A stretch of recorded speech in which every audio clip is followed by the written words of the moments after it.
टोलसाठी हे सगळं घडून आणलं गेलं का याची चौकशी होणं गरजेचं आहे. कारण या लोकांना ढकलून दिलं का मध्ये जा तुम्ही. आपल्याकडे तर क्विक रिस्पॉन्स टीम आहे. काही मिळत कळू शकतं की पुढे अपघात झालेला आहे, मग वाहनं का थांबवले, डेपोतून वाहनं का सोडली गेली, बसेस का सोडल्या गेल्या, हे पुढे घडलंय हे माहीत असताना सुद्धा. म्हणूनच मला प्रश्न त्याच्याबद्दलचा विचारायचा आहे. पण प्रशांत जगताप आपल्या सोबत आहेत.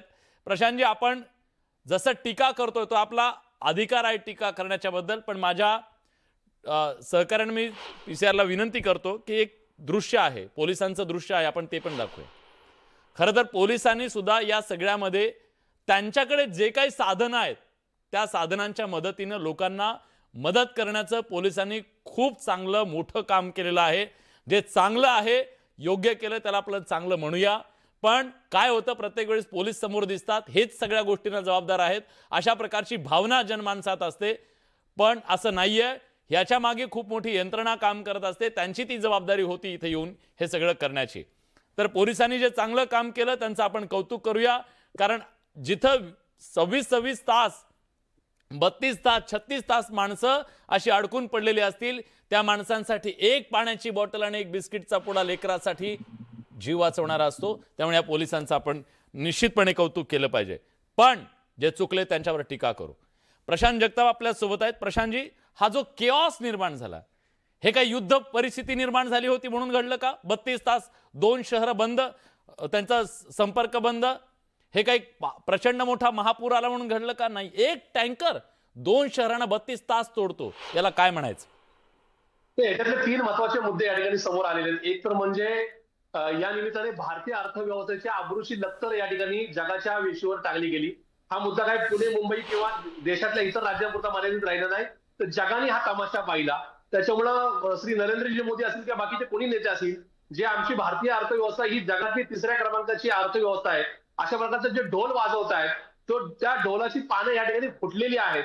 त्याच्यामुळे ज्या मुंबईच्या जीवावर या देशाची आर्थिक महाव्यवस्था म्हणजे आर्थिक महासत्ता ही जगातील 3 नंबरची आहे, त्या मुंबईच्या बाउंड्रीवरून फक्त 50 किलोमीटरच्या अंतरावर एक टँकर उलटा झाला आणि तो 32 तास हटवता न आल्यामुळं या महामार्गावरच्या ट्रॅफिकमुळं जगामध्ये जी आपली बेआबरू झाली, त्याच्यातून आता ह्या सरकारचे म्हणजे राज्य सरकारचे आणि केंद्र सरकारचे डोळे उघडणार का नाही, ही या निमित्ताने या ठिकाणी आम्हाला शंका वाटते. दुसरा भाग असा आहे की 99 साली या इकडून महामार्गाचं उद्घाटन झालं. 15 वर्ष टोल आकारण्यात येणार होता.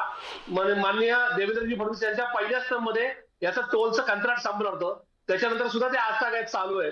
मग फक्त टोल हा फक्त पैसे कमवण्यासाठी, की राजकीय मंडळींना आणि कॉन्ट्रॅक्टरची घरं भरण्यासाठी आहेत का खरंच या ठिकाणी या राज्यातल्या, या देशातल्या किंवा या शहरांमधल्या नागरिकांना चांगली व्यवस्था द्यायची याच्यासाठी आहे का?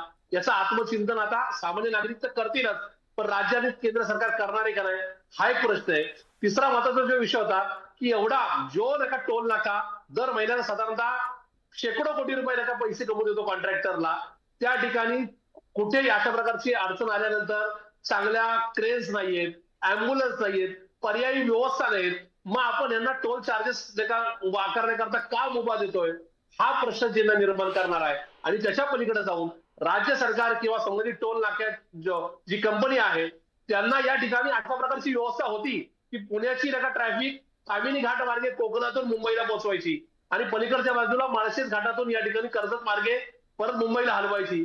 असं असताना सुद्धा फक्त टोल नाक्याला म्हणजे टोल कंपनीला पैसे मिळावेत म्हणून जे काय 32 तास हजारो लोकांचे हाल करण्यात आले, त्या ठिकाणी त्यांचे खाण्यापिण्याचे मान्य करण्यात आले, खूप साऱ्या लोकांच्या फ्लाईट्स त्या ठिकाणी गेल्या आणि त्याचबरोबर अनेक गर्भवती महिला पेशंटचे जे काय हाल झाले त्या निमित्ताने गाड्या सुद्धा खराब झाल्या, अनेक गाड्या खराब झाल्या.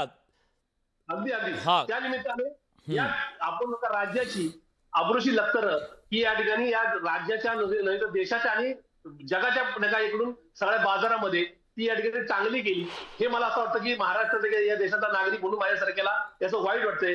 याच्यानंतर सुद्धा राज्य सरकार किंवा केंद्र सरकार झोपेतून जागा होणार का नाही, हा प्रश्न सामान्य पुणेकर किंवा सामान्य मुंबईकर आणि महाराष्ट्राचा प्रत्येक नागरिक हा देवेंद्रजी फडणवीस आणि नरेंद्र मोदींना या ठिकाणी हा प्रश्न विचारू ठीक आहे. डॉक्टर राजू वाघमारे आपल्या सोबत आहे. डॉक्टर, प्रत्येक गोष्ट काय सरकारने तिथं जाऊनच करायला पाहिजे असं नाही. इथं सरकारी यंत्रणा आहे, त्या यंत्रणेची जबाबदारी आहे. ज्या टोलवाल्यांना टोल घेण्याची तत्परता कळते पण अपघात झाल्याच्या नंतर तिथं तत्पर राहून ते बाजूला करणं हे जमत नाही. एवढे तास तिथं जाऊन टोल वसुली करायचं कळतं, पण तो टँकर काढण्याच्यासाठी पहिली जबाबदारी कोणाची हो? आणि तुम्ही ती जबाबदारी निश्चित करणार आहात का? जे दोषी असतील त्यांच्यावर सरकार म्हणून कारवाई होणार आहे की नाहीये, की आम्ही फक्त बघत बसायचं? काय म्हणजे सगळ्यात प्रथम म्हणजे की या संपूर्ण कालावधीत ज्या लोकांचे हाल झाले, त्या बाया बाबांचे आपले मुलाचे हाल झाले, त्याबद्दल आला शब्दही कमी पडत नाही. आणि असलेले आहेत ते नाता येत नाही, त्याबद्दल सरकार आम्ही पूर्णपणे दिल्ली वेळ करतो, त्यांच्यावर वाद आहे.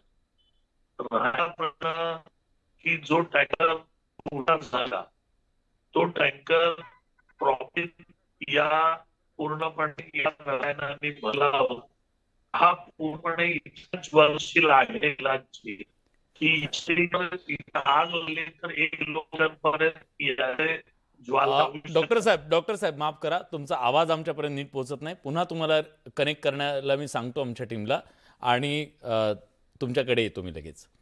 विवेक विवेकजी ते म्हणतात दिलगिरी व्यक्त करतो. प्रश्न त्यांच्या दिलगिरीचा नाहीये ना.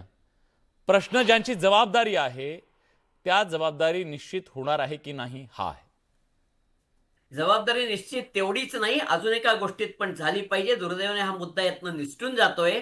ते म्हणजे या पर्टिक्युलर स्ट्रेचमध्ये अनेक वेळा हे प्रॉब्लेम रोजच तास 2 तासचे ट्रॅफिक जाम होतात, अगदी मध्यरात्री सुद्धा होतात. हो. म्हणून 2019 साली मोठी घोषणा केली गेली की 13.3 किलोमीटरचा आम्ही मिसिंग लिंक तयार करतोय. हो. त्याची मुदत होती 2022. मध्ये करोना आला म्हणून ती मुदत 2 वर्ष वाढवली. 2024 संपला, 25 संपला, 26 सुद्धा 1.5 महिना संपलाय. आता ते असं म्हणतायत की 1 मे 2026 ला हा प्रोजेक्ट पूर्ण होईल.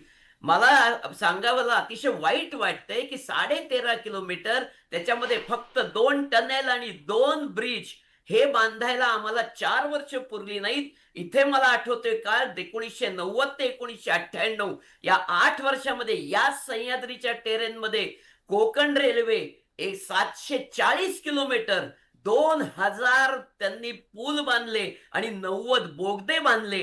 हे जर 30 वर्षापूर्वी यंत्रणा आमची तेवढी सक्षम नसताना जर होऊ शकलं तर याचा अर्थ हे होऊ शकतं, पण तेवढी इच्छाशक्ती पाहिजे. आणि तो मिसिंग लिंकचा प्रोजेक्ट केवळ झाला नाही म्हणून ही घटना आज आपल्याला एवढे सहन करायला लागले. 6,500 कोटीचा हा प्रोजेक्ट ही आमच्याच खिशातनं गेलेत आणि गेल्या 32 तासात कमीत कमी त्यापेक्षा दुप्पट पैसे त्या रस्त्यावर अडकलेल्या लोकांचे, त्यांचा वेळ, त्यांचे श्रम, त्यांचं इंधन आणि त्यांचा पैसा याच्यात वाया गेलेत. ह्याची जबाबदारी कोण घेणार हा खरा प्रश्न आहे.